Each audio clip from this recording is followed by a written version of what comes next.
So welcome to the last session of the day. My name is Jody Nelson. I work here in Seattle at the Gates Foundation, and I'm delighted to be chairing this last session on impact evaluation. Just want to introduce to you who the presenters are and tell you a little bit about how we're going to run the session, and then I will turn it over to Slawa, who's sitting next to me. So we have 6 presenters. Slawa Rokicki from Harvard University.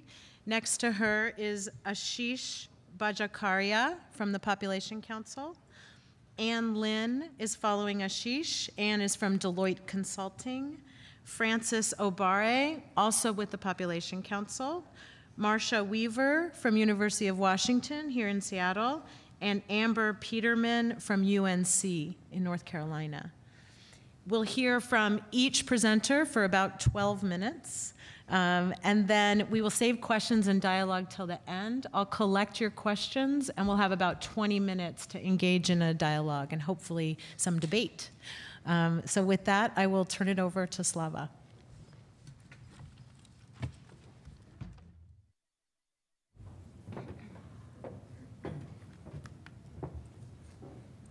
Thank you.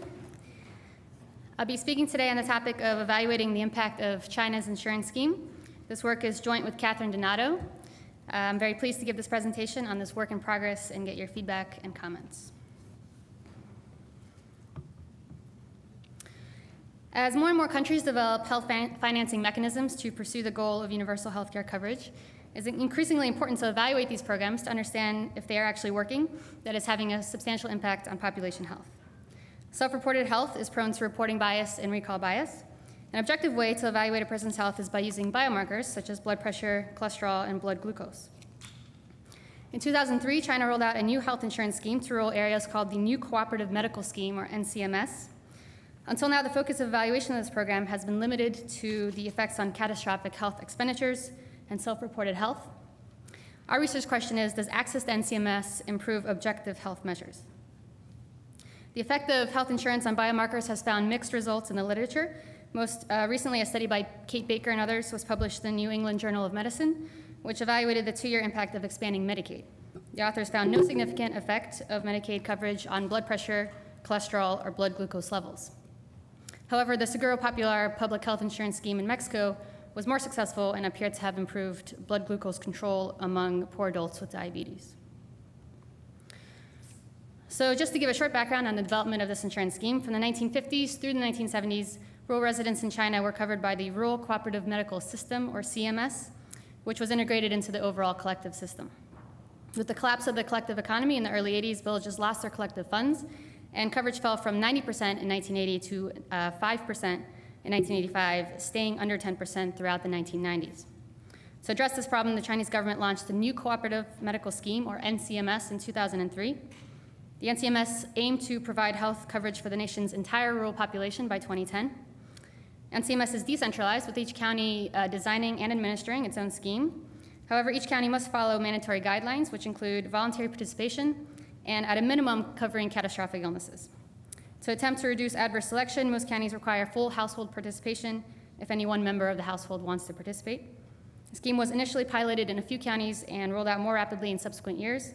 In our sample of 36 counties, 9 had adopted the scheme in 2004, an additional 21 counties in 2006, and the final 6 in 2009. All right, so what is the pathway by which NCMS could affect biomarkers?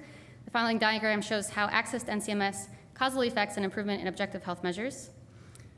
First, under NCMS, counties must provide inpatient coverage, and most counties also provide some form of outpatient coverage. This coverage increases access to care, which can be measured through utilization. In 2009, Wagstaff and as well as other studies have found that NCMS increased the likelihood of people seeking outpatient and inpatient care, as well as the volume of care provided. Assuming high-quality care in the form of proper diagnosis of a person's health condition, prescription of appropriate medication, patient adherence to those medication, and effectiveness of the medication, increased utilization will lead to improved health outcomes. So we'd like to evaluate this pathway, whether access to NCMS has had any impact on objective health measures. All studies to date that we know of have measured the impact of NCMS on self-reported health or self-reported sickness or injury. In those studies, there was no clear evidence that NCMS improved health.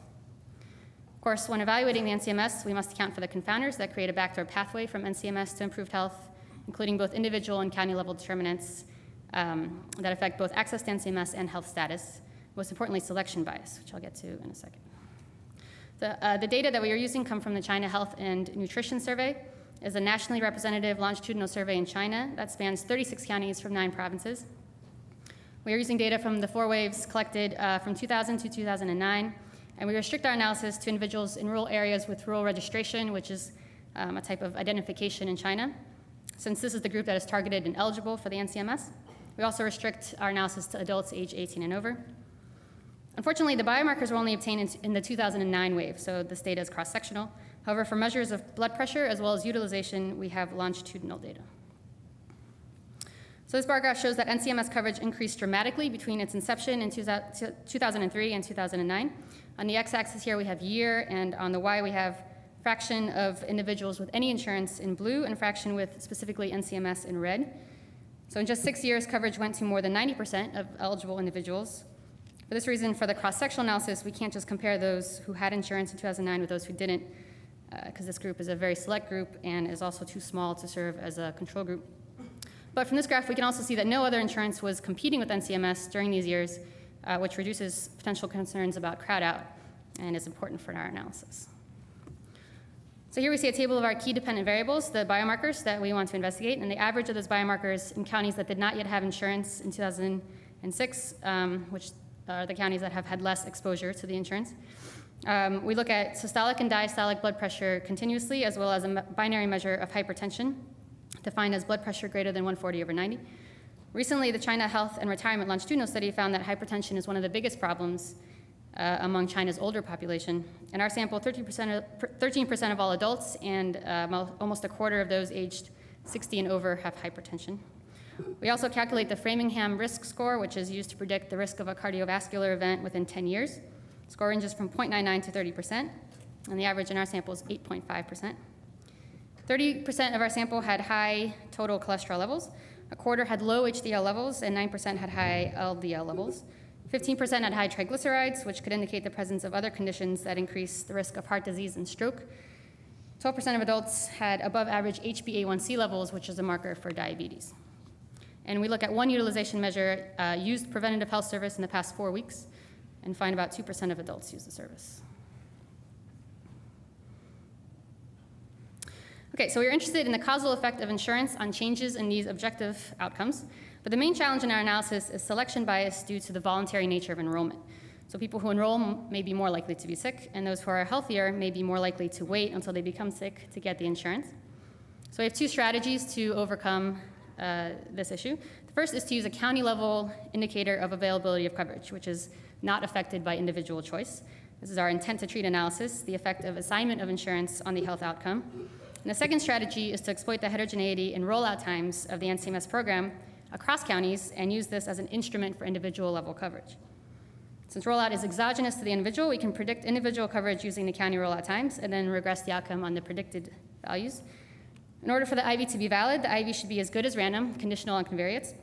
And the exclusion restriction must hold in that the instrument must predict the individual insurance status but not affect the outcome directly.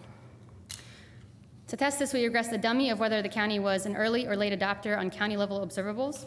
We find that only county wealth predicts early adoption status. So although we cannot exclude that other unobservables may violate the validity of the instrument, by controlling for wealth as well as other county-level observables, we greatly reduce any bias. But I'll talk about the limitations of this in a few slides. The IV strategy is different from the intent to treat in that it scales our intent to treat estimates by the fraction of individuals induced to take up the treatment. So we can think of the ITT as the average treatment effect and the IV estimate as the average treatment effect in those who complied with the treatment. Both of these estimates are interesting to policymakers to understand how the program is working. So because we have both panel data and cross-sectional data, we do these analyses separately. Here we see the 2 specifications for the panel data. So the intent to treat and the IV 2-stage least squares. In the first equation, we have the individual outcome Y, such as blood pressure, for individual I in county J at time T as a function of an indicator of whether the county had NCMS in county J at time T, individual and county level controls, year fixed effects, and an error term. And then controls include things like age, wealth, sex, education, many others.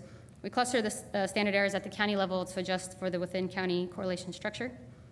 The substantive parameter of interest here is delta, which is the effect of a dummy variable indicating that the county was assigned NCMS at time t on the outcome, conditional on everything else.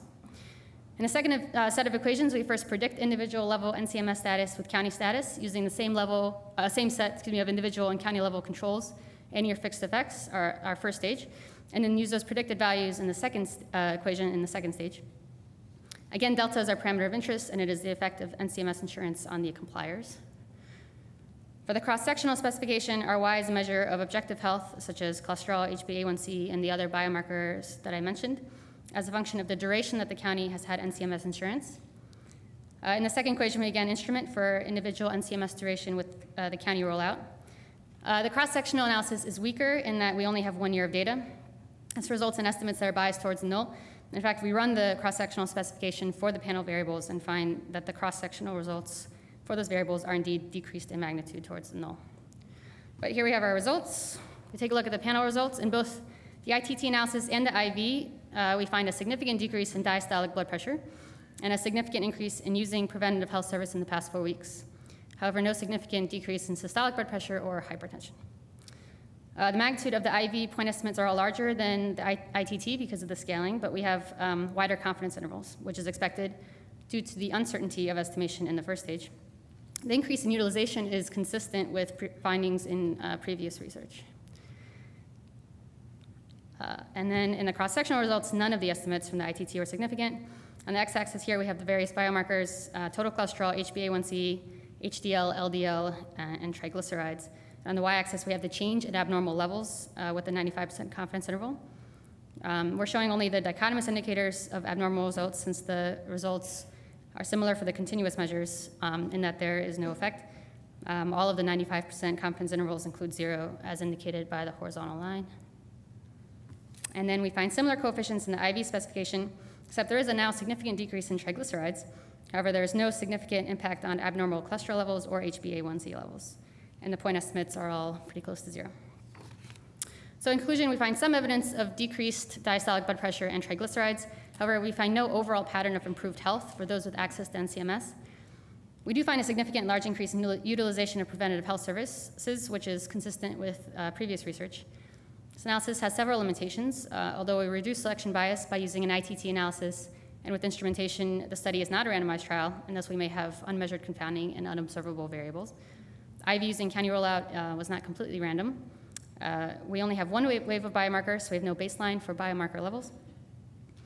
And we are underpowered due to the relatively small sample size and also due to the small number of counties, which substantially increases our clustered standard errors. So I'd like to thank the following people for their insight, advice, and constructive comments. This is still a work in progress, and we welcome all comments on how we can improve our analysis. Thanks.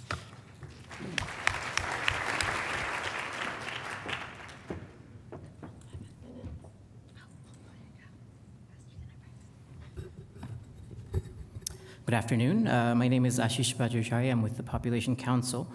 I'll be presenting preliminary results on the evaluation of a voucher program in reducing inequities in maternal health care in Cambodia. I'd like to also acknowledge my co-authors, Antonia Dingle and Ben Bellows.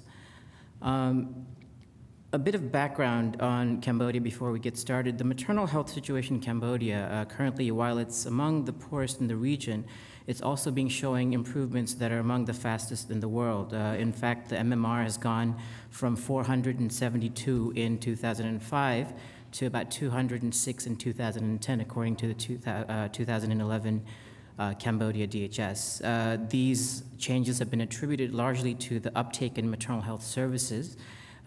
Facility-based deliveries and antenatal care visits have gone up from about 10% in 2000 to about 55% on average in 2010 for these 2 indicators. But as we've been talking about throughout the conference, inequities still exist within Cambodia between poor and rich socioeconomic groups, and these poorer groups have lower utilization and access to services, the results of which I'll present in a little bit. To combat and to address these inequities, the Cambodian Ministries of Health, the government, and development partners have developed a myriad of health financing strategies to address these inequities and to provide healthcare access to the poor. The main one is our health equity funds, which is the flagship program in Cambodia. The vouchers that we're evaluating here in this project are a part of this strategy and targeted towards reproductive and maternal health. But with so many different programs operating in Cambodia, it makes for a very challenging landscape for an impact evaluation. That's an issue that we'll be talking about here. The vouchers for reproductive health is aimed at subsidizing reproductive and maternal health care use among those who would not typically use the service in the absence of the subsidy. And they're also meant to trigger competition, leading to improved service quality, to generate efficiency for higher patient volumes, and to generate greater efficiency for and to build capacity and norms towards building a social health insurance system. And it's also it helps regulate private sector providers. The Population Council is evaluating the reproductive health voucher program in Cambodia as part of a 5-country evaluation in Africa and Asia. It's funded by the Bill and Melinda Gates Foundation. The reproductive health vouchers in Cambodia are primarily funded by KfW, the German Development Bank, and implemented by the Ministries of Health. Through a voucher management agency, which is a consortium of national agencies that sort of look after the vouchers. It operates alongside the National Health Equity Fund program. The research design that we have implemented is a quasi-experimental design before and after with controls. 9 voucher operational districts were selected in 3 provinces by the Ministry of Health for the pilot of this program, and in the design we selected 9 control non-voucher operational districts in adjacent or nearby provinces by their health equity fund status, and there further 20 facilities each are selected from each of the 9 voucher and non-voucher operational districts, and their catchment areas were used for data collection. We collected a number of data, we used a number of data instruments to collect data. We have a population-based household survey, health facility assessments. We also have client-provider observations and exit interviews, service statistics. The baseline data were collected in 2011, and the results that I present here are primarily based on that baseline data. The end-line data are in progress and are being collected as we speak. They're scheduled to come in about 2 weeks, so we'll talk about sort of what we hope to do with that end-line data. In this presentation, I'll present trends on facility deliveries and ANC use from data on pregnancies over 5 years preceding the baseline, and also on equity on health service use, particularly on facility delivery and ANC use. We also present multivariate analyses. We improve upon previous models of determinant frameworks on maternal health care by adding the influence of social health protection strategies, particularly in Cambodia. This is quite important. We look at the influence of health equity funds in raising healthcare uptake. We also include a conceptual multi-level model by looking at community-level variables to get at the impact or the influence of higher-level variables beyond that of the individual. We will present some difference analyses from Uganda, another country as part of this evaluation where the end-line results are in. However, in Cambodia, these will only be possible after the data comes in July. So these data, the survey sample is from about 2,200 women of reproductive age. The analytic sample for these results are about 2,000 women who gave birth in the preceding 12 months of the survey for antenatal care, and for facility-based deliveries, about 1,439 women who gave birth in the previous 12 months. And the key measures being facility-based deliveries and the use of antenatal care with at least 4 visits. First, I present results from inequity analysis, basically looking at service uptake. These are for facility deliveries from 2007 to 2011, and the blue line that you see on top here is for the richest quintiles. The red line is for the poorest quintile, and the green line is an overall measure. So as you can see, the inequities are not consistent over time, and these are, of course, retrospective data. There's evidence from the Cambodian DHS that shows that inequities are somewhat declining, but here we don't see that trend. But we see one trend that is clear, though, is that service use is increasing over the years. However, the inequities tend to fluctuate. So it's clear that the inequities still remain. Similar, if not the same results in ANC 4+. The inequities, in fact, here in 2011 seem to have widened, but there are clear inequities between the richest and poorest quintiles in service uptake. The next set of slides I present to you are concentration curves. These are more robust measures than the inequity, than the quintile-based analysis that I showed earlier. Basically, these plot the proportion of the maternal health care variable on the y-axis against the cumulative household wealth on the x-axis, starting from the poorest to the richest. And the solid line, the solid 45-degree line that you see here is the line of equality, and the dotted line is the concentration curve. And the interpretation of this curve is that anything that lies below the line of equality shows a bias of service use among the rich. So this is showing that the inequities is biased towards the rich, that the rich are using higher levels of facility deliveries in Cambodia. In ANC use, we see a similar trend in the concentration curve. You can see that the area between the 45-degree line and the concentration curve is a bit larger in magnitude than the previous outcome, showing that inequities in ANC 4+ is actually higher between the quintiles or between socioeconomic groups. Next two slides, I'll present results on logistic regressions, on looking at the influence of social health protection programs on facility deliveries and ANC use. What we see more consistent results in the facility-based delivery slide here. One of the consistent results is that wealth seems to consistently be associated with facility-based delivery throughout these sequential models, where we add additionally specific and less parsimonious models. What we also see is that having the health equity fund or any kind of social health protection like the health priority provision card is seen to significantly be associated with higher rates of use of facility deliveries. In the third set of results that you see at the bottom, we also see that the proportion of use of maternal health care service, in this case use of ANC, in the community is seen to be associated with a high rate of use of facility-based delivery. And in fact, we see that this mediates part of the relationship between having social health the relationship between social health protection and facility-based deliveries. The results for ANC 4+ use is not as consistent, even though the wealth influences are quite consistent, as well as the community-based variable.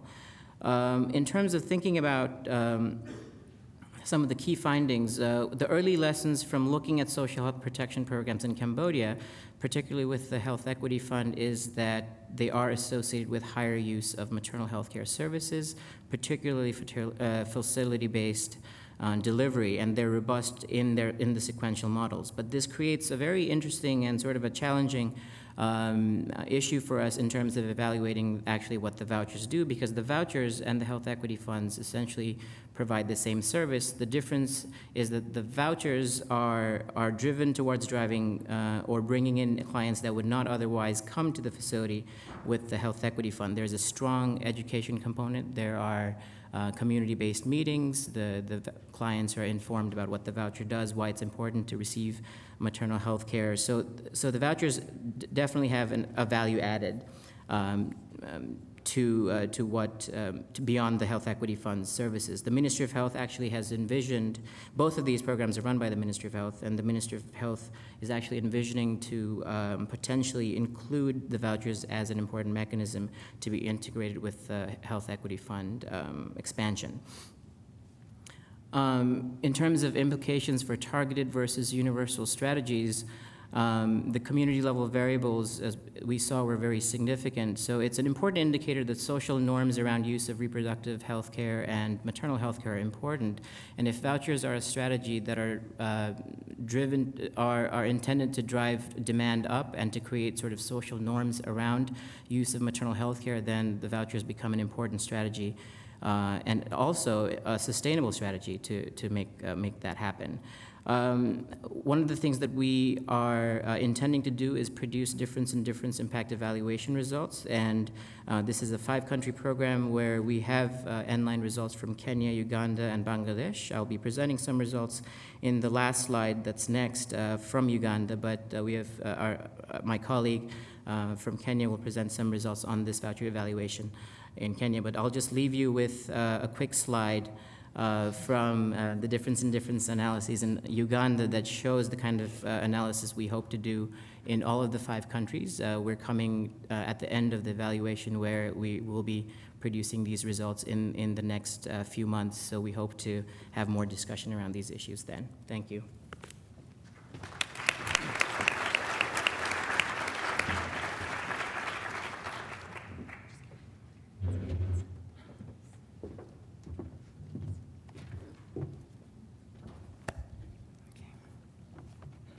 So good afternoon. On behalf of the Ministry of Public Health in Afghanistan, I'd like to present findings from our study on the evaluation of the conditional cash transfer project that aims to increase institutional delivery in rural Afghanistan. In addition, I'd like to talk a little bit about how we disseminated the findings to influence policy. The project was funded by Gavi Alliance, and the evaluation was funded under the HS 2020, Health Systems 2020 project by USAID. So a little bit background about Afghanistan. Despite a decade of great improvement, Afghanistan remains one of the poorest countries in the world. The per capita GDP is 543 in 2011, and there's a great disparity between the rural and the city. That comes out to be about $45 a month. The MMR is at 460 per 100,000 live birth, and the under 5 mortality rate is 100 per 1,000 live birth. So I think one of the greatest achievements of Afghanistan is the evolution of the healthcare system. Essentially from a fragmented system, not even a system, but a bunch of NGOs providing great services, but a bunch of disparate NGOs, to a national health policy that was implemented in 2003. And one of the great things about the health policy was that it provided a basic package of health services free of charge to all Afghans. It also, the ministry also decided to implement the contracting out to increase access of care. In addition, the ministry also invested a great deal of money to increase the number of midwives and nurses. In around 2009, the ministry decided to implement a couple of incentive-based financing. The one is on results-based financing. That's still currently ongoing. And the second one I'll be presenting right now is a conditional cash transfer project.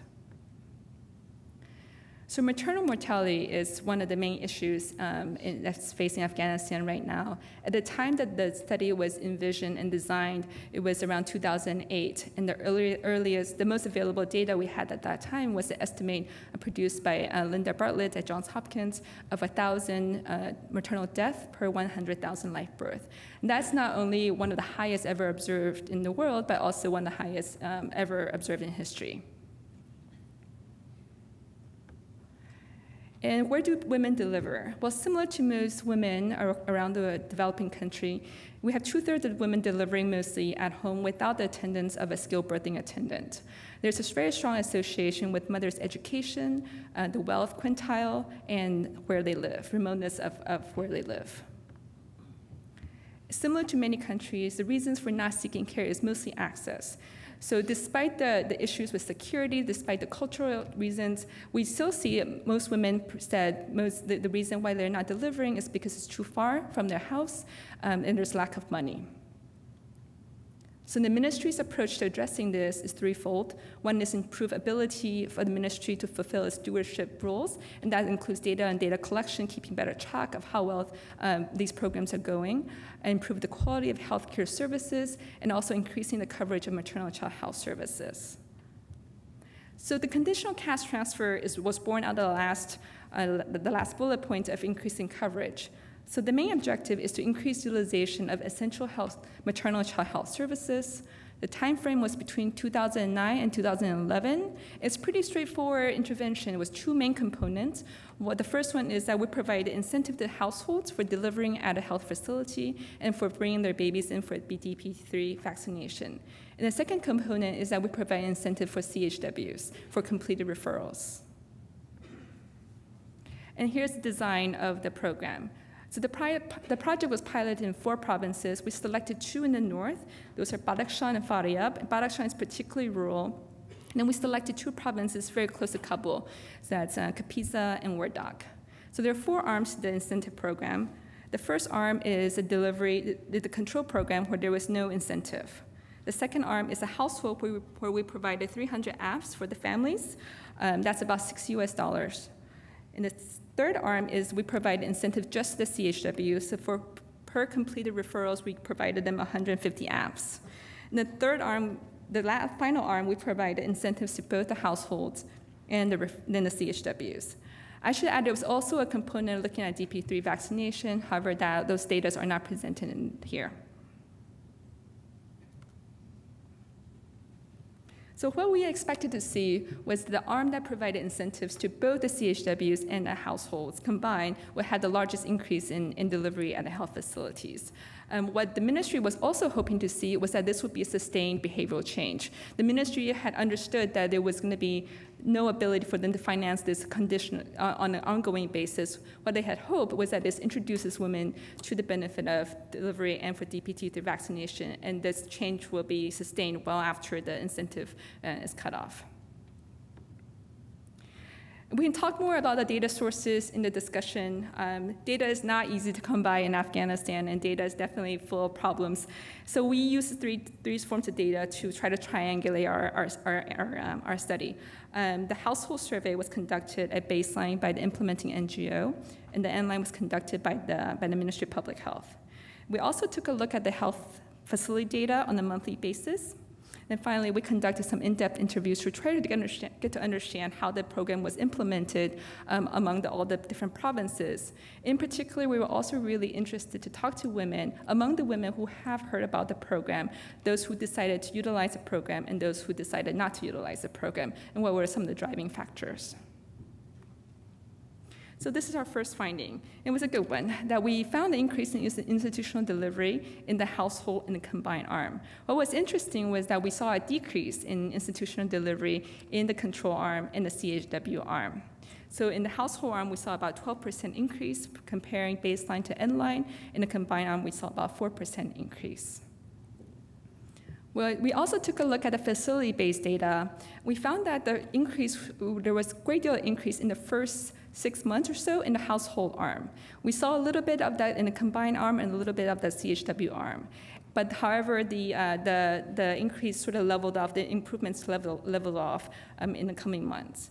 And we can talk a little bit more about the health facility data. One of the side benefit of this project was that it made the ministry aware of how poor the health facility data, the issues around the health facility data.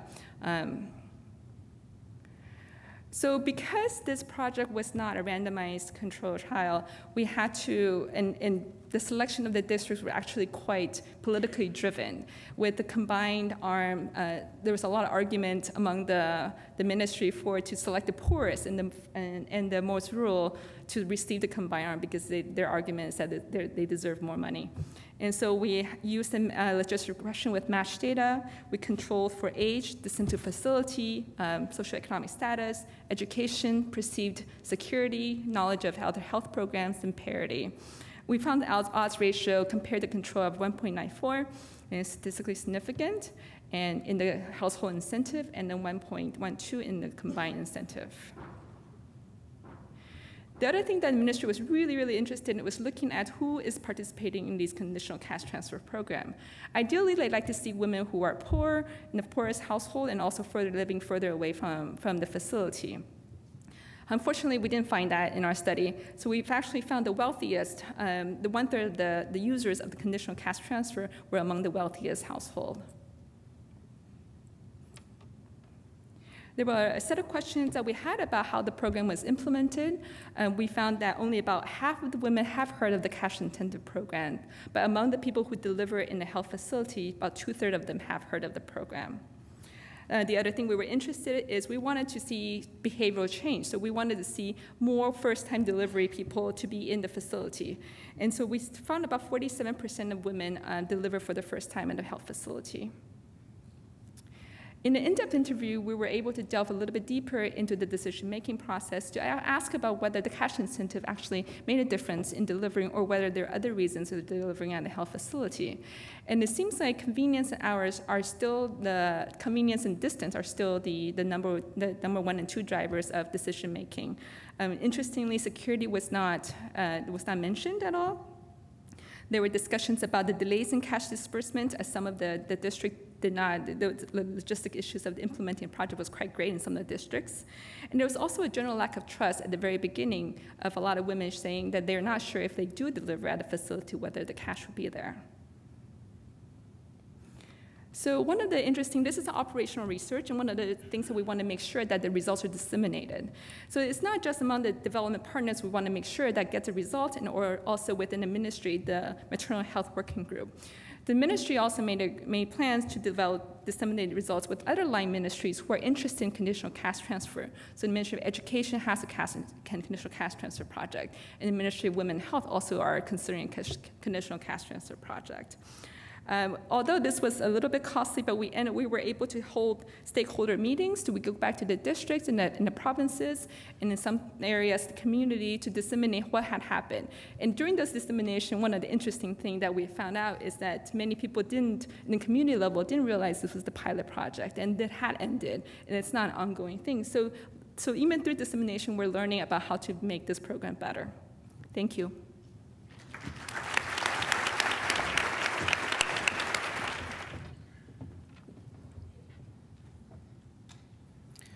Okay, good afternoon. I'll be presenting on population level impact of vouchers on access to health facility delivery for women in Kenya, across an experimental study.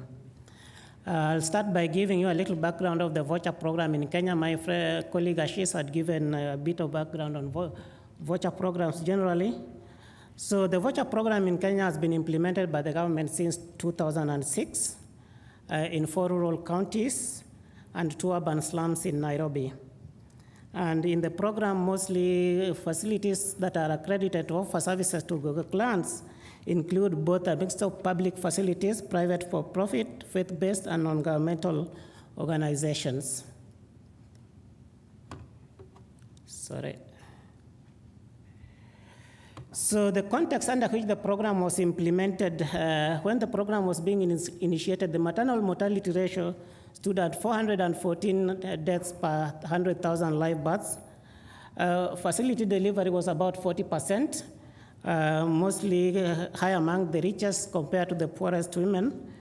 And skilled delivery care was at 42%, again high among the richest compared to poorest women. Contraceptive prevalence rate had stagnated at 39% since 1998, and again high among the richest compared to the poorest women, while unmet need for family planning was at 25%, high among the poorest compared to the richest women. So in terms of program implementation, phase 1 of the program was a pilot carried out between 2006 and 2008 in 54 health facilities in the areas I mentioned. And phase 2 began from 2008, late 2008 to 2011, and it including 25 more facilities in the program, but also extending the program to a new site along the coast of the country. Phase 3 began late 2011, and also it involved including additional facilities to the program. Basically, the program is under government stewardship. The government partially funds it, but major funding comes from the German Development Bank. And the government contracted a private entity called PricewaterhouseCoopers to do a day-to-day management of the program, including accrediting facilities, distributing the vouchers, and processing claims. The voucher distribution includes 3 types of vouchers. We have vouchers for safe motherhood, which go for about $2.50. We have vouchers for family planning, which go for about $1.25. And we have vouchers for gender-based violence recovery services, which are offered free of charge.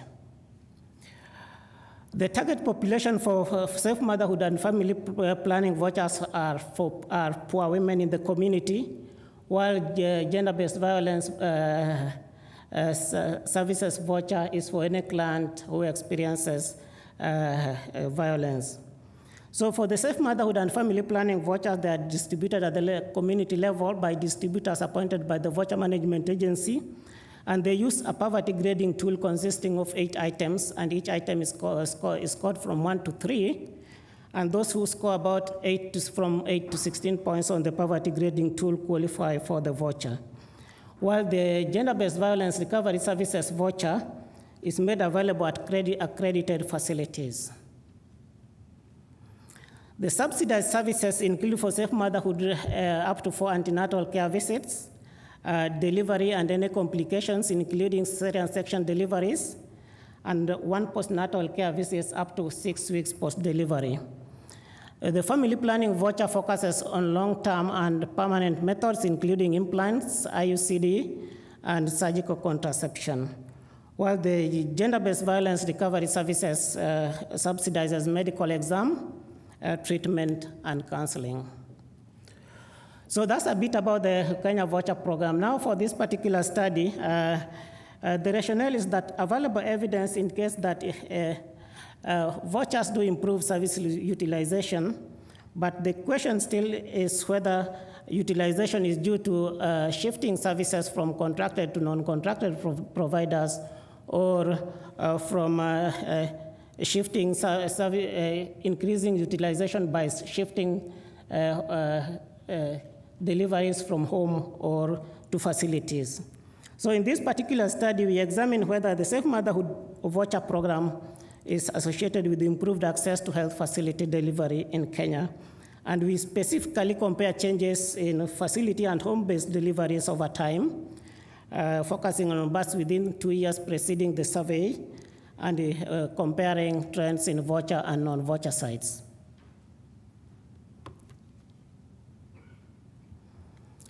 So the data sources, as my colleague indicated, Kenya is just one of the countries where Population Council is doing this evaluation, and the design is more or less the same.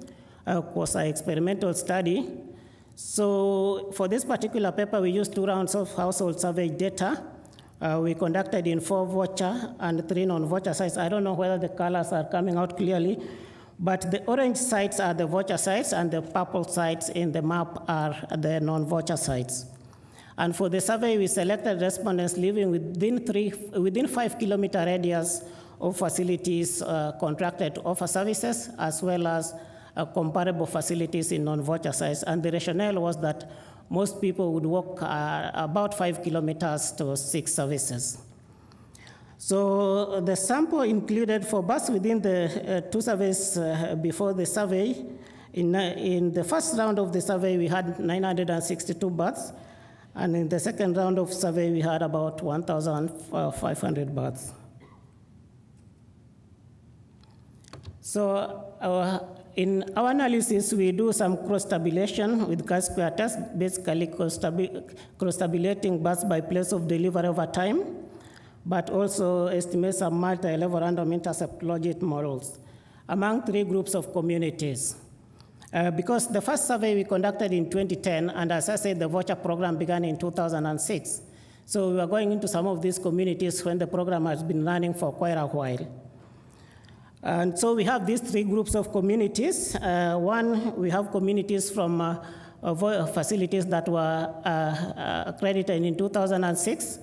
And then we have communities from near facilities that were added to the program in 2010, 2011. And then we have communities from facilities in comparison sites. So the first results, this table here shows changes in place of delivery over time among the 3 groups of communities. And one point to note from here is that in both voucher arms, we see significant changes in proportion of births occurring at health facility, but in the comparison arm, there's no significant change. The second point to note from this figure table is that in the first round of the survey, we see, if we compare the two groups of communities, those where the program was being started in 2010, 2011, and the comparison side, we find that the proportion of births in facilities was significantly higher in the comparison arm than in the 2010, 2011 voucher arm. But in the subsequent survey, the 2010, 2011 voucher arm, the proportion of births has increased to a level that's comparable with the comparison arm, and the difference was not statistically significant. For the adjusted odds ratios, again, we see that in the 2006 voucher arm, the likelihood of delivering in a health facility increased twofold, and in the 2010 voucher arm, it was a 1.7-fold, while in the comparison arm, the change was not statistically significant. And the changes in health facility delivery in the voucher arms were also consistent with the reductions in the likelihood of delivering at home. And these changes were also consistent with the increased use of vouchers over time. For instance, in the 2006 voucher arm, the proportion of women using vouchers increased from 20 to 43%, while in the 2010-2011 voucher arm, the proportion increased from 11 to 45%. So a little bit about the limitations of the analysis. We were unable to tease out both the direct and indirect effects of the program on facility delivery, and this was mostly because in the first round of the survey, we did not ask detailed questions about whether each of the births was delivered using a voucher, but we did ask this in the subsequent survey. So it was not possible to compare that. The second limitation is that identifying respondents from within specified distances to facilities could lead to over or underestimation of the impact of the program, depending on how voucher clans were distributed within these sites. And the third one is that most covariates for multivariate analysis pertain to the time of the survey. Some of these could change, for instance, place of delivery in a manner that affect exposure to access to facilities. In summary, we find significant increases in facility births and significant declines in home deliveries in voucher sites. We find increase in facility births being consistent across public and private facilities, although greater in private facilities. We find non-significant changes in facility and home-based births in comparison sites over time. And so we say that the voucher program contributed to increased access to institutional delivery over time. So I would end with a bit of acknowledgements. As I mentioned, the funding for the voucher program largely comes from German Development Bank. The government offers partial funding. And for the evaluation project, it was funded by the Bill and Melinda Gates Foundation. Thank you.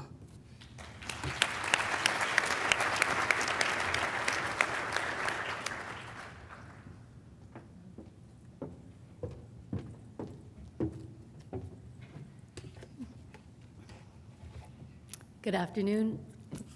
I'm delighted to be presenting to you this afternoon on behalf of my co-authors and the Integrated Infectious Disease Capacity Building Evaluation, IDCAP, partners in Uganda and the United States. I'll be presenting background on the interventions, the methodological challenges, and the results. The Integrated Management of Infectious Diseases, IMID, was a 9-month training program that began with 3 weeks of training in tuberculosis, HIV, malaria, pneumonia, and related infectious diseases at the Infectious Diseases Institute in Kampala. Then there were 12 weeks of distance learning for the trainees, where we tried to support them to learn from their clinical practice. For example, one of the assignments each week was to write about a case that they treated based on something that they'd learned during the 3-week core course. Then there was an additional 1-week boost course at the Infectious Diseases Institute, where they shared the cases from their own practice and also had additional clinical training. Then there was more distance learning, a second boost course similar to the first, and a final distance learning session. For those of you who are interested, I do have free copies of the curriculum, and I'd be happy to give them out after this session. The second intervention was on-site support. On-site support was offered for 2 days every month at a health facility by a mobile team. And it included training and continuous quality improvement, CQI activities. The mobile team was a medical officer who was an experienced CQI advisor, a clinical officer who's a clinician in Uganda with 3 years of clinical training after secondary school, a laboratory technologist, and a district contact person who was a registered nurse. And their role was to help the facility with logistics and management issues at the district level. The evaluation had a mixed design with pre, post, and cluster randomized trial components. 2 providers, a clinical officer and a registered nurse, or some combination, from each of 36 health facilities attended the IMID training program. 18 of those facilities were randomly assigned to Arm A that had OSS for 9 months immediately after the core course. The other 18 facilities in Arm B served as a control and received OSS in the follow-up period. Arm A also continued with OSS bi-monthly. So all sites had IMID, and it was exactly the same for both arms. So we evaluated the effect of IMID with a pre-post design. Then OSS was evaluated with the cluster randomized control design. We were able to compare the difference in the improvements between the 2 arms. There were 3 levels of measures. The first were individual clinical competence and practice. The second were facility performance. And the third was population-based under 5 mortality. That's what I'll be presenting on today. I have a presentation for the facility performance results at the University of Washington on Thursday, which you're welcome to attend. So in summary, there were 2 9-month interventions that were implemented simultaneously, and we tested their effect on under 5 mortality. For the methodology, in Uganda, under 5 mortality is generally reported from demographic and health surveys or other population-based surveys. The DHS provides a national estimate of mortality in 5-year intervals.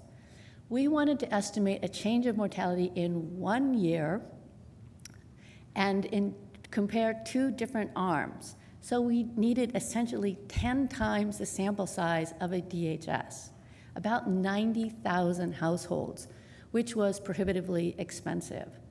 So working with our colleagues at the Uganda Bureau of Statistics, we developed an innovative sampling method, one that would draw a relatively large sample with information on deaths within the household, and then a smaller sample with information on the under 5 population. We began with a random sample of enumeration areas, or census tracts, within 5 kilometers of each of the 36 facilities. We sampled 300 EAs per arm with an average of 17 per facility.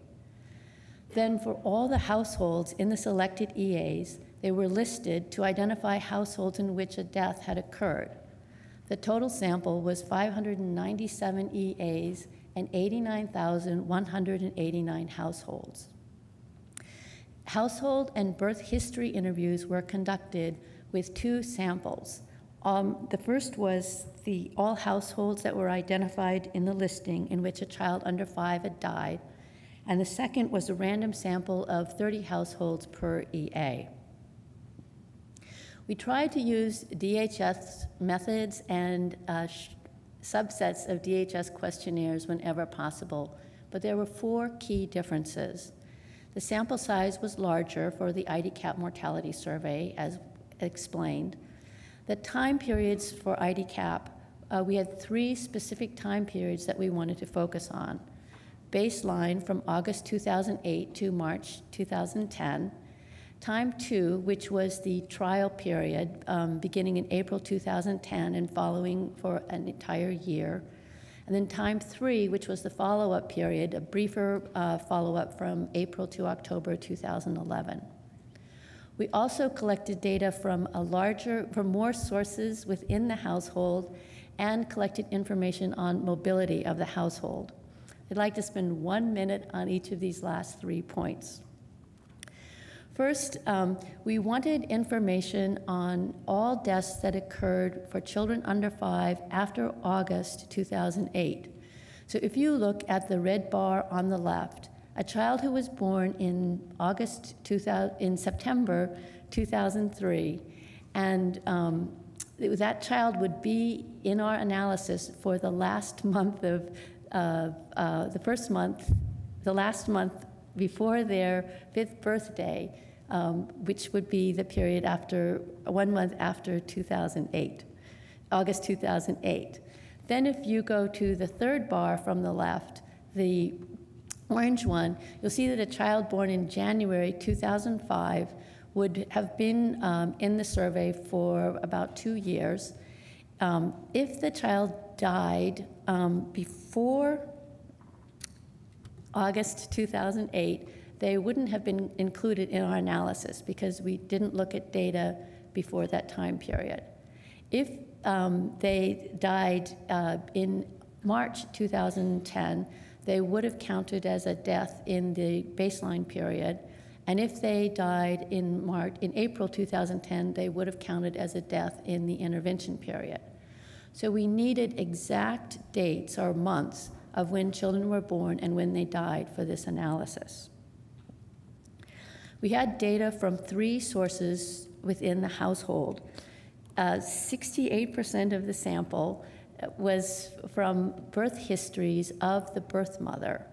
19% of the sample was from birth histories by a proxy of the birth mother, for the birth mother, and 13% of the data were from respondents within the household.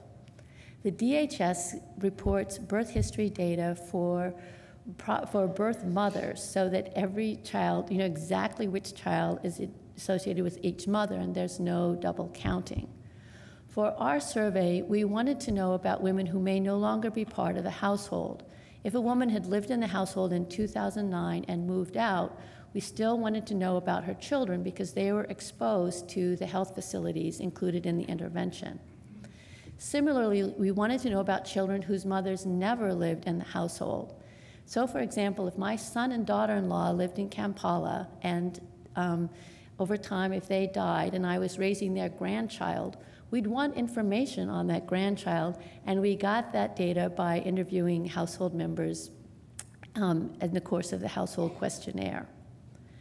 And then finally, we wanted accurate data on residents so that we could adjust, so that we would only be looking at children who were residing in the household during the time period that we were interested in. Here we can see that the fraction who lived in the selected households the entire study period was 75% in Arm A and 73% in Arm B. And we tracked residents each month during the study period. So, in summary, for the methods, we had innovations both in the sampling methods and in the questionnaire design. And now for the results.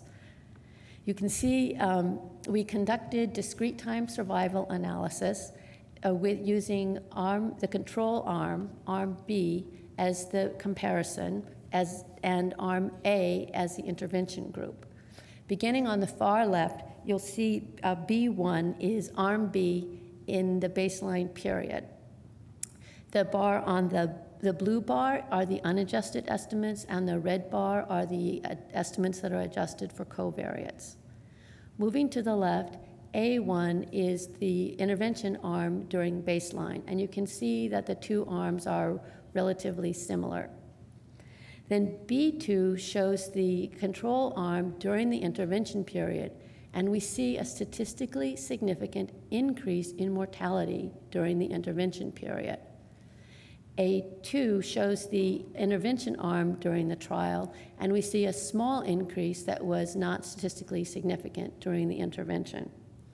And then finally, B3 and A3 show that there were statistically significant increases in the odds of mortality in the follow-up period for both groups. We expected a decrease in mortality, not an increase. And these changes, but these results are consistent with recent evidence of an increase in infant deaths between 28 to 50,000 in Africa in 2008 and 2009 associated with the global recession. They're also consistent with a decrease in vaccination coverage in Uganda beginning with the end of Gavi funding in 2006. So, in conclusion, just to make the point that our cluster randomized controlled design meant that both arms were equally affected, so we could still distinguish some effect of the intervention, at least in mitigating these other sources of increases in childhood mortality. So in conclusion, under 5 mortality increased in both arms, but the timing of the increase was delayed in the OSS arm during the intervention. Thank you.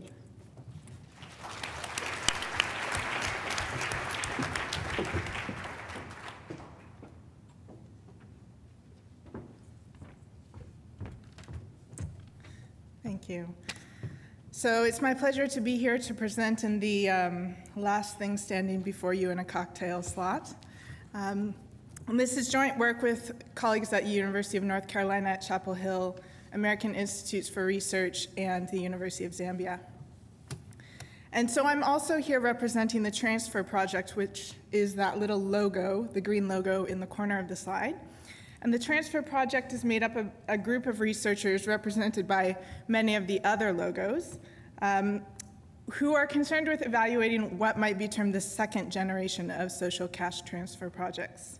And these are government, large-scale, poverty-targeted cash transfers, the first generation referring to the Latin America and Caribbean evaluations and programs that were made famous in the late 1990s and 2000s by the Mexico Oportunidades evaluation. So there are a couple important characteristics about the Transfer Project, apart from being targeted on Africa, and those are, the first is that these are largely unconditional cash transfers, so there are no co-responsibilities for beneficiaries for receiving cash. And the second is that in the evaluations, we're very concerned about looking at atypical results, moving beyond child nutrition and child's education to looking at other impacts. Which then brings me to the objectives of this study. So the objectives are very simple. First is to explore the impact of Zambia's child grant program on maternal health care utilization, and then to conduct sensitivity analysis within certain groups that we might think may be more or less affected by receiving an income shock. And those are by mother's age, education, and access to health care. And then to circle back to investigate some of the potential pathways which we might think may be responsible for our findings. And this is very much a work in progress, but I'm going to cut to the chase and give you a spoiler on objective number 1, and that is that we find no impacts of the program. So you can be thinking about why that might be or what implications that might have as I continue to explain the nitty-gritty of what we did. So taking a step back, why might we expect that simply giving cash to the poor could affect maternal health? And in fact, there are a number of potential pathways. The first, of course, being simply an income effect. You give households more cash, they decide where to spend it. Some of that might be on purchasing maternal health care or health care in general. The second, which is a pathway which is true for the Zambian Child Grant Program, is that typically these programs give the cash to mothers. And so we might expect, well, giving the cash to women might have some bargaining power impact. She could maybe be able to extract more of those resources for kind of gender-friendly goods, including maternal health care. And then there's a number of other pathways, which I'm not going to go into, in detail because, in fact, for Zambia, we're relying really on the first two pathways because there are no conditionalities. There were no other infrastructure improvements during the time of the project. So what do we know from the first generation? Well, we know a little, but there's very mixed evidence, and there's no real consensus in why we might find impacts in certain programs and not in others. They're typically very small sample sizes because these are not evaluations designed to look at maternal health outcomes. And there's no evidence from Africa for government-run programs that I know of. So just to splash this up here, here are a number of different studies, a number of different outcomes. These are all from Latin America. And you can see I've highlighted in red here the evaluations where they found a significant impact. So it's really mixed. Utilization of ANC, no impacts. Quality of ANC, impacts in Mexico, and so forth. So I'm particularly interested how this might play out in this very different context. So a little bit of background on the Child Grant Program. This is implemented by the Ministry of Community Development and Social Services. It started in 2010. It's a geographically targeted, unconditional transfer. So as long as you live in those areas where the program is running and you have a child under the age of 5, you're eligible to enroll. It transfers about 60 kwacha on a bi-monthly basis, so every month, $24 every 2 months. And this is the amount that is calculated to, on average, give 1 meal per day to each household member. And I'm not going to go into the program goals, but I just want to note that maternal health is not among these goals. So it's a very poverty goal-related program, increase food security, increase access to productive assets, and so forth. So there are 3 districts where this program was piloted, and these are very remote districts, far from Lusaka. You can see the travel time in hours. These are rural districts, and they are typically, if you look at the Zambian DHS, the poverty indicators here are much higher than the country as a whole. So how do we do the evaluation? We collect household survey data, baseline and endline, over a 24-month period from October to November in both cases. We're left with a sample of about 2,000 births. And the key here is that we restrict the births to 17 months before the survey, which means at the end line, if you are counted as treated, you have been receiving the transfer for at least 7 months while you were pregnant. And so here's a list of the outcomes we look at, and I'll talk a little bit more about those using this graph. Okay. Let me first talk about the data and methodology. So the evaluation was a randomized control trial. We have 90 clusters split between treatment and control. We use difference in difference models and use inverse probability weights to control for attrition. The equation that we end up estimating is kind of a textbook program evaluation. Regression, where we're interested in B4, which is the interaction between being treated and being in the follow-up. So we also control for a number of background characteristics. I want to point out here that we actually do have service level data that we can also control for. So we can control for access to specific maternal health care variables at a facility level. So here are the descriptive statistics from our sample at baseline. And the green is the control group, and the red is the treatment group. And so I want to draw your attention, I guess, to a couple things. First of all, we have skilled antenatal care in the first 2 columns, and that is around 70% of the sample gets skilled antenatal care.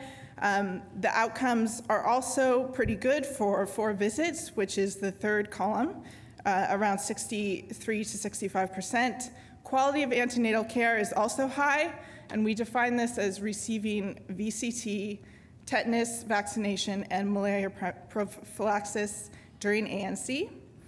However, lower, around 25% of the sample receives antenatal care in the first trimester, and around 30 to 39% have skilled attendance at birth. And so a couple of things about this. First of all, if you compare these to the Zambian DHS, there's pretty good correlation between the two. This is what we would expect. A second thing is that if you look across the indicators, they're very well balanced at baseline with the exception of skilled attendance at birth, which the control group is higher. And third, if I were to show you a graph of the same statistics at end line, it would look very similar. There aren't very many changes going on, which segues into the impact results, I think. Yes, okay, so across the top we have the 5 different outcome indicators, and the coefficient is the program impact with the T statistic in parentheses, and you would see stars if there were significant program impacts, and there are clearly no significant program impacts across all indicators. When we look at heterogeneous effects, which is simply taking this coefficient and interacting it with a subgroup that we think might be important for realizing impacts, we see a little different story. And along the side, we have interactions with mother or caregiver's age, with the grade she completed, highest grade she completed, and the distance to the nearest health facility.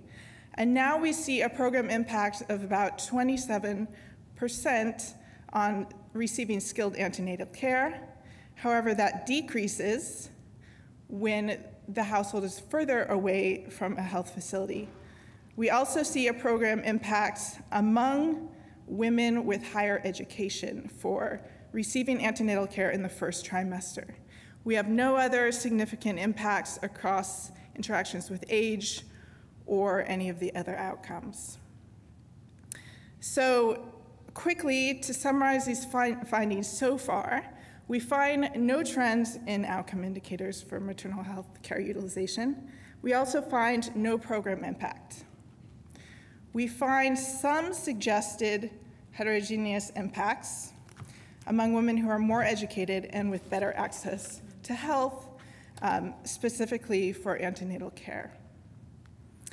So moving back to the pathways, we had the income effect and we had a bargaining power effect. Now, I didn't present any of the results from the main impacts evaluation, which was focused on poverty measures, but that impact evaluation found that the Child Grant Program actually did a pretty good job in moving those poverty and food security related indicators.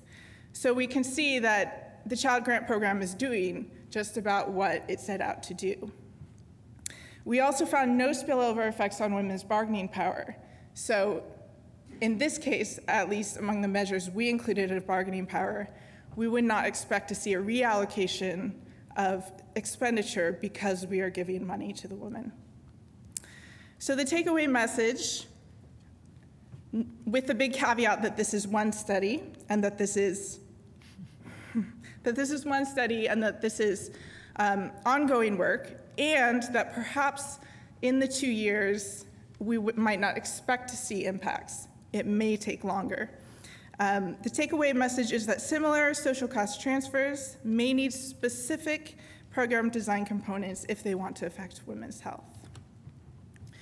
So I'm going to leave you with this slide, which is a depiction of the number of government-run, poverty-targeted cash transfers that are being rolled out in Africa right now. And I guess the 2 questions we have is, are we potentially missing an important opportunity here? Maybe we're not. Maybe these programs should be operating the way that they seem to be according to their goals. But if we are missing an opportunity, what might be the crucial synergies which we need to tap into to leverage these poverty programs for improved health? And lots of acknowledgements, partners, funders. Thank you.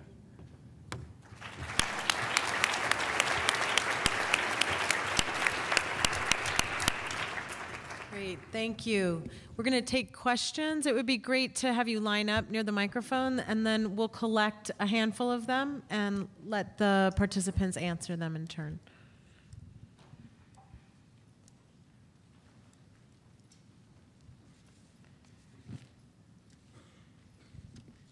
Please, go ahead. Hi, thank you to all the presenters. That was great. I have a question on looking at ultimate health outcomes. Marcia, you presented information on child mortality, but I wonder in the POP Council, as well as the last presentation, if you looked at, in the last one, child nutritional status, and then in the others, any intent to look at impact on maternal or child health. Hi, thank you very much. I'm Zach Olson with the Disease Control Priorities Network. I was curious if any of you looked at program costs and tried to take a first step at looking at cost effectiveness, especially in ones where you saw impact. Hi, my name is Nick Casabon from IHME. My question is somewhat similar to the first one, and that's about the indicators and how they relate to actual outcomes. I noticed that nobody actually, there's a good correlation between health facility delivery and maternal mortality, but nobody actually presented on what the maternal mortality was. And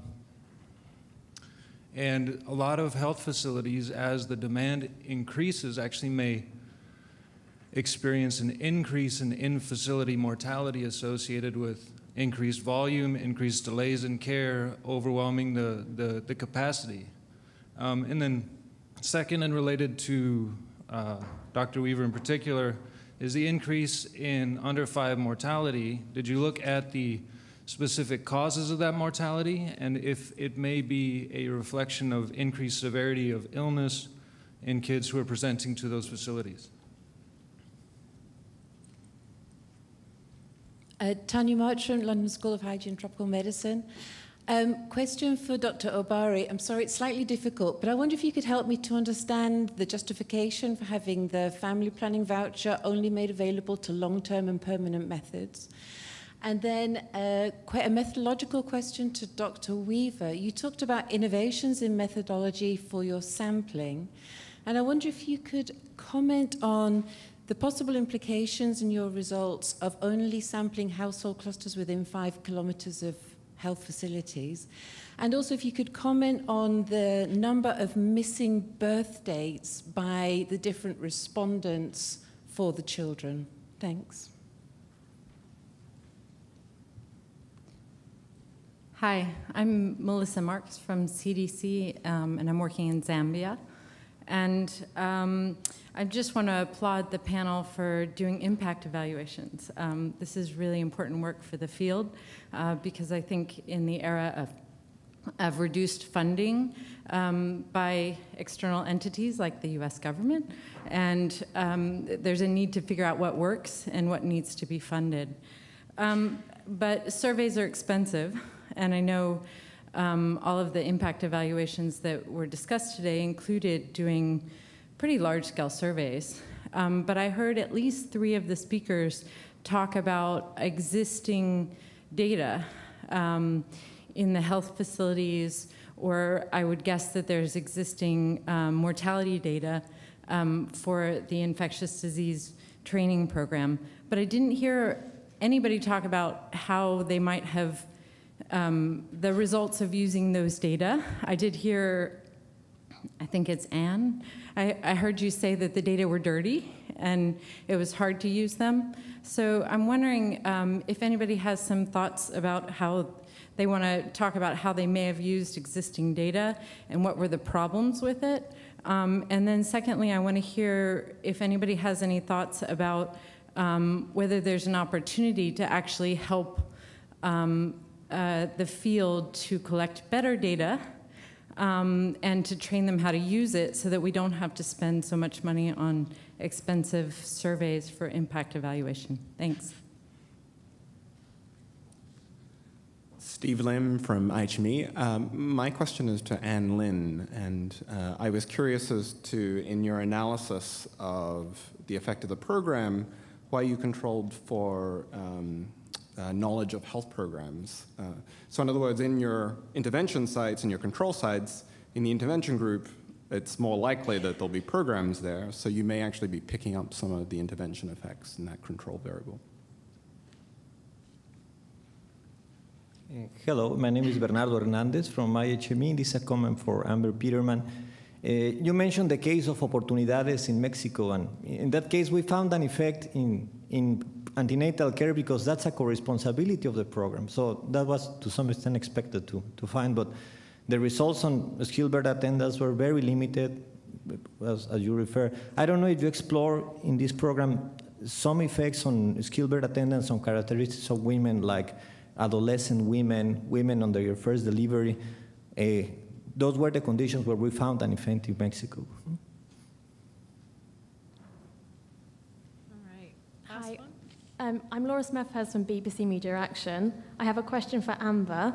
Can you offer any further insights on why the programme did not have the desired impact, and did you carry out any qualitative assessments? Thank you.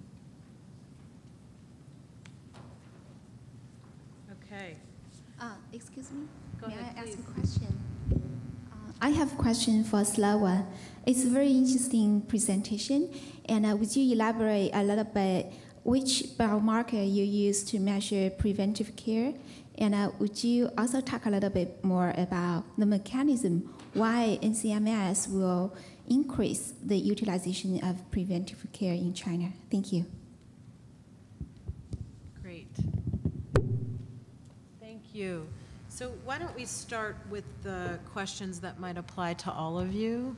And we don't need to go fully down the line, but maybe a few of you can speak to the question about ultimate health outcomes, program costs, and cost effectiveness. Or either of those. Please, Francis. Okay, thanks so much for the questions. I would like to respond on the issue of program costs and cost effectiveness.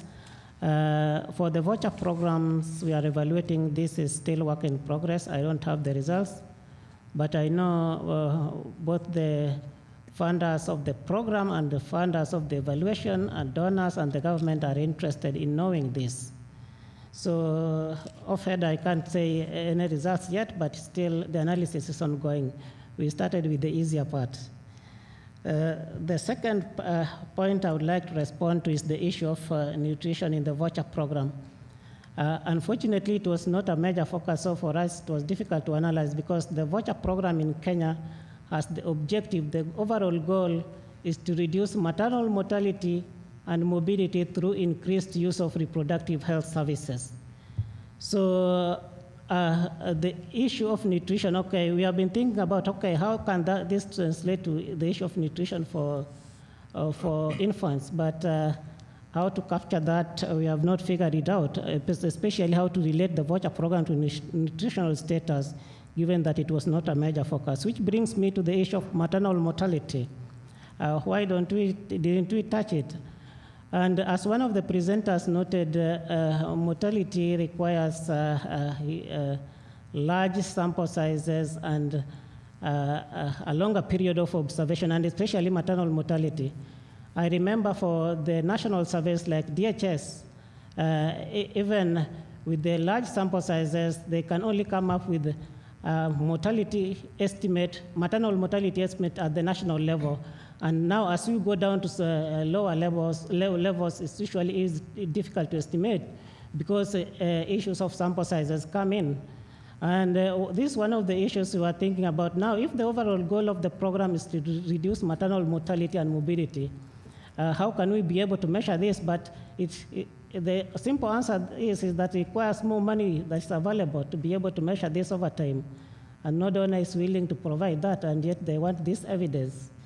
So if you are a donor out there and you want evidence, it just needs more money to capture issues of maternal mortality because, first of all, it's a rare event. It requires huge amounts of data and a longer period of observation. Thank you. Oh, there was another question about LAM. Let's wait, okay. If that's okay. Anybody else on cost effectiveness and ultimate outcomes? I'd like to comment on cost effectiveness. We also have a modeling exercise that we've done in collaboration with the South African Center for Epidemiological Modeling and Analysis, where we used our facility-based indicators and then combined them with other published estimates of effects of improving the quality of care. And we're able to compare the results of the model to the mortality survey. The model estimates, which obviously occurred in the absence of declines in the economy and with a stable immunization program, do show that the interventions were cost effective in the order of about $60 per life year saved. Oh, and I'll be presenting that on Thursday if you'd like to see it. I'll just add a note about the cost effectiveness of the conditional cash transfer project. And that would be a really, really interesting study. We were not able to do that. I do know in Afghanistan it was extremely expensive. The logistics of getting the cash to the facilities is extremely high, and the security cost is extremely high. And so that does call in question whether we do see an increase in utilization, and with the lack of outcome data, whether it is cost effective or not. Just to push on the question about if there was any even descriptive analysis on the the increase in mortality that was cited, and whether or not it was about overuse in the facility. Any thoughts on that? I thought that was such an interesting question. No? Yeah. Overuse? So I forgot somebody, and maybe the person can ask the question one more time. It was such an interesting question about whether or not you had thought about the relationship between use and mortality. Mm-hmm. So I thought that was maybe I misunderstood, but I thought that was with respect to maternal mortality, where initially there would be an increase in mortality. I can repeat the question if you want. There are a lot of places where if you increase the quality of care, mm-hmm. increase the ability of the staff in the facility to deal with acute care episodes, that a number of health facilities have experienced that the severity of the cases that are showing up there goes up. So that if the mortality goes up, it's more that the overall acuity of the patients is higher. And did you look at that at all?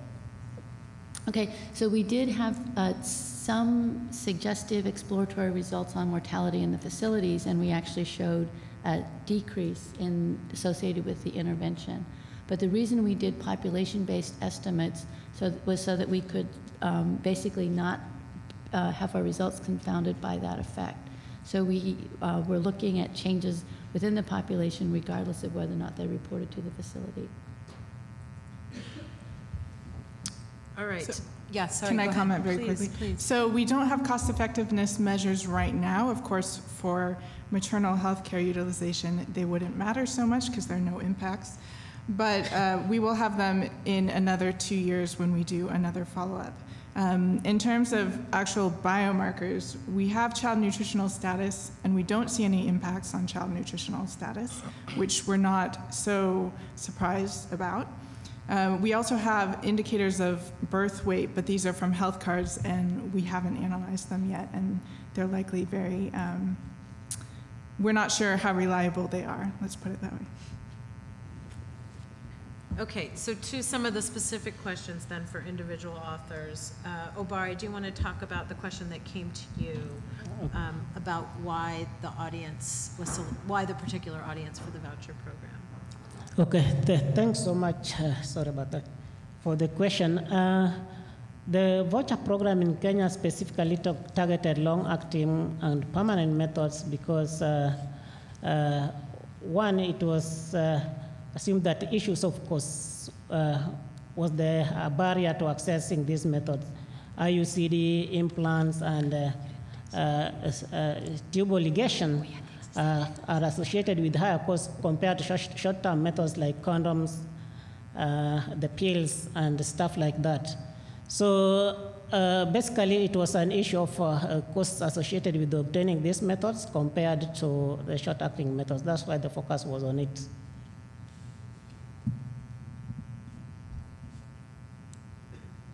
Okay, and Marcia, on the sampling, the question about innovative methods and sampling. Okay, so the question about birth dates for proxy respondents, we can look at those. We didn't specifically look at them. We did look at the analysis, excluding the proxy responses, either on the birth history or the household questionnaire. And the mortality rates were definitely higher among those children. And that could be either because of double counting Or it also could be because those children are at higher risk. There's definitely evidence that the death of a mother is associated with increased risk of mortality for children, and we can't disentangle those two effects. When we looked just at the birth histories reported by the birth mothers, we didn't see a statistically significant increase in mortality in the Arm A sites during the follow-up period. So anyway, we can definitely tease that out, but I didn't look specifically at birth dates. So one question that came up with respect to Zambia, but probably applies across the board, is the use of secondary data instead of primary data through surveys. So maybe we can hear from Slawa, who did use secondary data on the study in China, and then hear from others as well, as you like. Yeah, so I like using secondary data because it is cheap, but I think in terms of the problems with it, one is measurement error. So we would have loved to sort of control the timing of the collection of the data. So we would know, for example, exactly when somebody got insurance with like the month and year, instead of just having it, just knowing the year, you know, for example. Power is a big problem because we didn't have enough you know, counties to be properly powered. And the third is just the types of variables that are collected. So both in terms of you know, what is actually asked, and is it asked in the right way that would facilitate like a proper analysis of the data to be able to evaluate the program. So I think those are the big problems. I can quickly address that question. I think one of the reasons that it's really difficult to use secondary data is that we're typically, in most of the cases on the panel here, we're evaluating smaller pilots. Now, in some cases, like in Cambodia, where my presentation was on, there were a number of different health financing strategies that were information of which were collected as part of the DHS. And there are a number of studies out there that use the DHS to look at impacts. But then again, you have limitations of issues that you've just mentioned in terms of not being able to control the timing of the studies and sort of, you know, when you're limited to doing quasi-experimental work, you cannot randomize. There's also a great deal of service statistics that are collected as part of these programs, but those data are also sort of ridden by problems of not being accurate, which also sort of brings us to the need for better health information systems that need to be in place for such studies to be possible. Anybody else want to comment? Oh, on a different question. Okay. I wanted to address Nick's question about cause of mortality, because I spent about 18 months trying to decide whether or not we would do verbal autopsies as part of the sample. And we eventually dropped that for 3 reasons. One is that the main causes of mortality are malaria and pneumonia. And those diseases, obviously, those diseases in a severe state are difficult to distinguish. And so we didn't think we could actually distinguish between malaria and pneumonia deaths in a valid way. In addition, if we were going to focus on just one death, we would have needed an even larger sample size, and what we were trying to do was already overwhelming. Then finally, in our pilot research with the verbal autopsy, because we were looking at a specific time period, we needed, in many cases, to get data on recent deaths. And the respondent burden associated with collecting that information was impressive, and we didn't want to impose that burden unless we were sure that we could use the data. I know that the demographic surveillance system has established methods in their established populations to try to mitigate that burden, like waiting 6 to 8 weeks after the death of a family member and offering them some support with funeral expenses or hosting guests after a funeral. But in our particular case, with the combination of the other 2 reasons, we eventually decided not to collect verbal autopsy information. So I wanted to respond to a couple points. First, I definitely agree with Dr. Hernandez that the conditionalities must have played some role in the impact of opportunidades on and C. And I also am very excited actually about a lot of ongoing work on adolescence and cash transfers that's kind of coming out or being collected right now. I haven't looked at it within this data, but we have actually a separate survey that's given to adolescents within the household looking at a number of different factors, including sexual risk. And so that will be upcoming. And to the point asking about the qualitative work, we do have qualitative work being collected right now for Zambia. However, unfortunately, it's mostly targeted towards these general poverty outcomes, which are the main thrust of the evaluation. And as to why we don't find impacts, I think, as I said in the presentation, I think money is being spent on food security and assets in general, kind of poverty expenditures. And since there's been no change in bargaining power that we can measure, those would be the two main pathways that we would expect, and we just don't see them in this case. Anybody else want to just respond to what they heard? Any other questions from the audience? We have time for maybe 2 more questions. Oh, I can respond to the biomarker.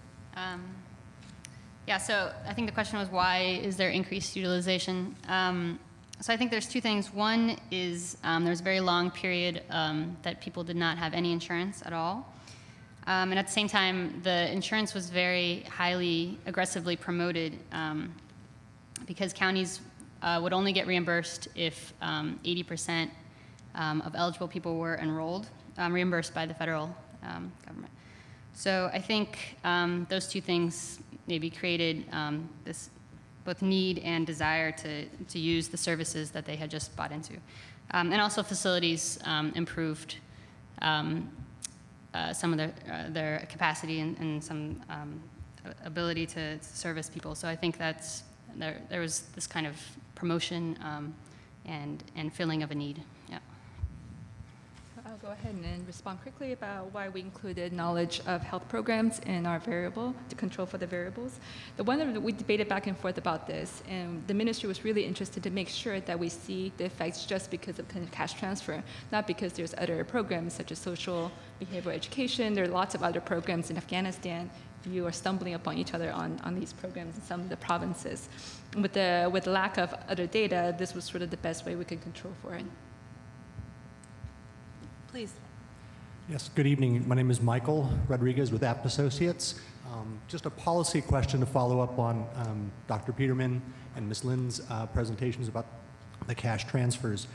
One of the things that we're looking at through the conference is taking the research into action and policy. And you both mentioned sort of the policy implications. Dr. Peterman perhaps saying that with your ending slide that there may be missing an opportunity here. Just wondering if you could expand on where you see the policy implications based on the research that you folks have done with the impact evaluations in the 2 situations. Thank you. Hi, my name is George. I have a question for the presentation on Cambodia. Your results was from the Uganda study, but correct me if I'm wrong. Your output shows vouchers were not associated with uptake of services. Correct me if I'm wrong, because your output was less than 1, and your reference was no voucher. And the second question to the presentation on Kenya. Your models were distinct, 2006, 2008, 2011. But I think if you control for time in your multivariate analysis, you would provide more information to show that vouchers have an impact on uptake of services. So maybe 2006 or the most recent year would be your reference point. And then you control for time in one model. Because you presented your data intervention year by intervention year. So I can't see the pooled results. Does time have any impact on uptake of services? And the third question, clarification. We won't have time for the third question, sorry. We just have 4 minutes left. Well, it's just a clarification for the third presenter. For the last presentation, Was the cash transfer before access of services or after access of services? I didn't catch that. It seemed they were given money before the access services. If yes, how do you think that impacts uptake of services? So can I suggest we answer at least one or two of those specific questions and then end on the policy relevance question for everybody, just given the theme of the conference? Sure. I mean, this is a very specific question, but I think the end slide that I showed, the odds ratio was negative, or the impact was negative, because we were looking at home deliveries, and we saw that home deliveries declined after the vouchers were implemented. Just a quick response. Yeah, in the analysis, they were context specific according to size, depending on when they were included in the voucher program. But for each site, time was included in the analysis. But I don't have the pool data for all the sites and then including time. I don't have that right now. Thank you. Great. So maybe a selection of you can take on the great question about policy relevance and action. So first, just to clarify, the transfer is actually an ongoing transfer. So the household will receive the transfer every 2 months, and they can do whatever they want with it. So it's not specifically attached to any kind of health monitoring or conditionality or having birth like some of the other programs that were presented today. So it's just an ongoing transfer you get every 2 months. Insofar as the policy implications, I think that's a little bit of an open book, and I think that I recently joined the transfer project, and one of the things that we're trying to do is kind of amass evidence over a number of different countries so we can say something perhaps conclusive about it. And the outcomes that I'm most concerned about and that I'm going to be working on are these kinds of gender outcomes, so bargaining power, maternal health. I'm also interested in interfamilial violence, particularly intimate partner violence. So we just presented these outcomes to the government of Zambia in, I guess, early May, late April, and they're thinking now about the expansion of the project. And so what they take from this, we're not quite sure, but those are going to be ongoing conversations. And I think it will come down to kind of synergies and the goals of the government across sectors. Do they want to tweak a specific program design component in order to affect a different set of outcomes other than just general poverty? So in Afghanistan, it's quite interesting. I think these conditional cash transfer project has worked quite well in sort of middle income country where the supply side is there. And in Afghanistan, it's not there. And we see some increasing results, but that could also be because of other programs that are out there. So a lot of questions is around whether you need to have the supply side first before you can incentivize women to be going to the facilities. I think it needs to be carefully thought through. It seems to intuitively make sense, but I think the results are still mixed. The other thing is also looking within a country, there are many different provinces with varying degrees of availability of facility, high level quality of care, number of health physicians. And so those are also things that need to be taken into consideration when you're implementing a conditional cash transfer project. And last piece is that I think the Afghan ministry had a really great idea to have different arms, compare control, intervention arm. But I think the politics of selecting the district really impacted how much we can put weight behind these results. And that really, in some ways, diminished the study in some ways, yeah. Anybody else? Sure. Okay. Go ahead. So I think in terms of the NCMS program, I think the policy relevance is looking at where in the process it's sort of breaking down. So I think our study, along with other ones, show that utilization does go up, and yet health is not improving. So I think we can try to figure out what is really breaking in that process. Is it doctors not prescribing the right medication? And how do we intervene to make this program work better? So I think it's... Can I make a quick point?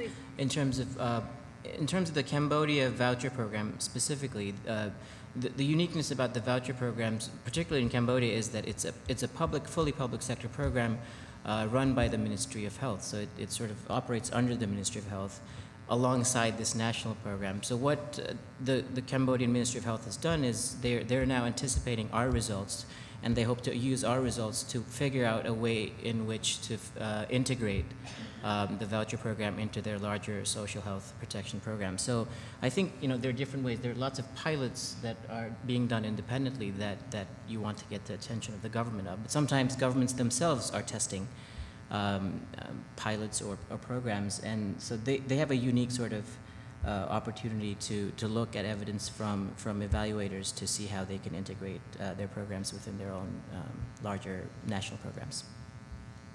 Great. Thank you so much.